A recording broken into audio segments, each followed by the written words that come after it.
শ্রীকান্ত গার্ডেনে আজকে আপনাদের শুভেচ্ছা। আজ আপনাদের দেখাবো এই যে আমার এই জবা গাছটা।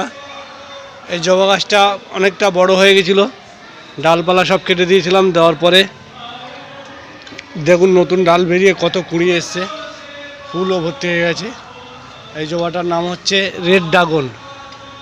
এই জবা গাছে যে আমি আমার আগের ভিডিওতে দেখেছি কী সার দিতে হয়, সেই সার দিয়েছিলাম। আর এই যে একটা ভালো ওষুধ স্প্রে করতে হবে। এই ওষুধে গুণে কুঁড়িও ভর্তি হবে, ফুলও প্রচুর হবে। এই যে এই ওষুধটা, এই ওষুধটা দেখুন, এর নাম হচ্ছে সোনাটা। এই যে এই সোনাটা, এই ওষুধটা 15 দিন অন্তরে একবার স্প্রে করতে হবে। 5 লিটার জলে 6 গ্রাম দেবেন।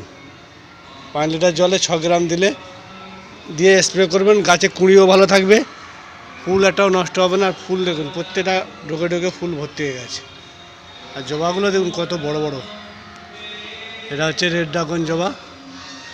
আপনাদের বাড়িতেও বড় গাছ থাকলে ছিটে দেবেন, কেটে ভালো করে কেটে দিয়ে কাটার আগে সার দেবেন। দেওয়ার পরে 2-4 দিন পরে তারপর ডোক কাটবেন, ডালপালা কেটে তারপরে এই সোনাটা স্প্রে করবেন। করলে দেখবেন আপনার গাছে প্রচুর ফুল আসবে, কুঁড়িও ভর্তি হয়ে, গাছের পাতাও সবুজ হয়ে থাকবে, কোনো নষ্ট হবে না।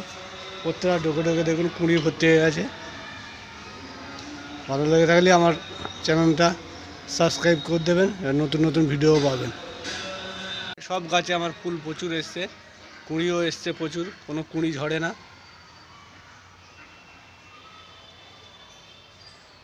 গাছেও আমার সোনাটা স্প্রে করি, তার জন্য ছোটো গাছেও ফুল ভর্তি হয়ে গেছে। এই দেখুন, সোনাটা দিলেও গাছে পোকাও লাগবে না, গাছও তরতাজা থাকবে, ফুলও প্রচুর হবে।